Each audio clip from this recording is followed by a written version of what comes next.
A Story by Darkside Reaper, The Whispering Pines, Part 1. It was a bright Friday afternoon when five friends, Alex, Jenna, Mark, Lisa, and Ben, decided to go camping in the Whispering Pines forest.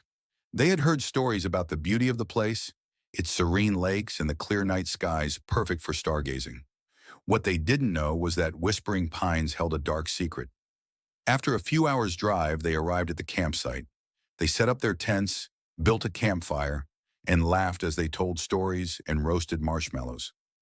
As the sun dipped below the horizon, casting long shadows through the trees, they decided to take a short hike to explore the area before it got too dark. As they ventured deeper into the forest, the light faded, and an eerie silence fell. The friends joked about the spooky atmosphere, trying to mask their growing unease. Suddenly, they stumbled upon an old, dilapidated cabin. Curiosity got the better of them, and they decided to take a look inside. The cabin was filled with cobwebs and dust, and the air was thick with a sense of abandonment. As they explored the rooms, they found strange markings on the walls and old yellowed newspapers with headlines about mysterious disappearances in the area. "Maybe we should head back," Jenna suggested, her voice trembling. But before they could leave, they heard a noise outside. Footsteps, slow and deliberate. "Who's there?" Alex called out, but there was no answer. The friends huddled together, their hearts pounding. Suddenly, the door creaked open, and a tall figure stepped inside. His face was obscured by a hood, but his eyes gleamed with a cold, malevolent light. In his hand, he held a rusty knife. "It's Mike," Lisa whispered, recognizing the name from the old newspapers. "The Whispering Pines Killer." Panic set in.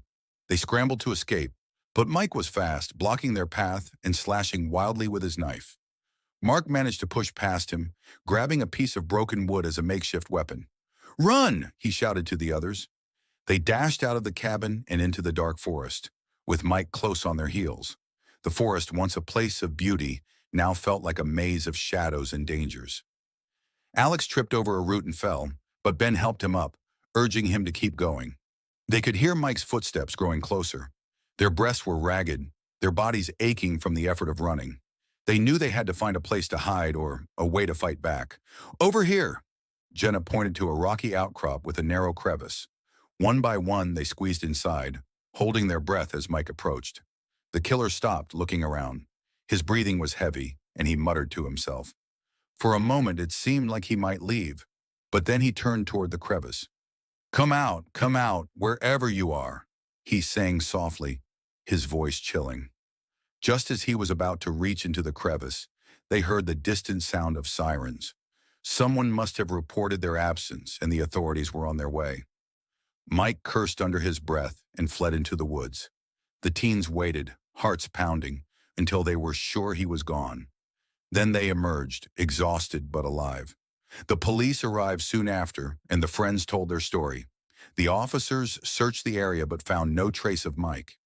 Whispering Pines was declared off limits, and the forest slowly reclaimed the old cabin. Alex, Jenna, Mark, Lisa, and Ben never forgot that night.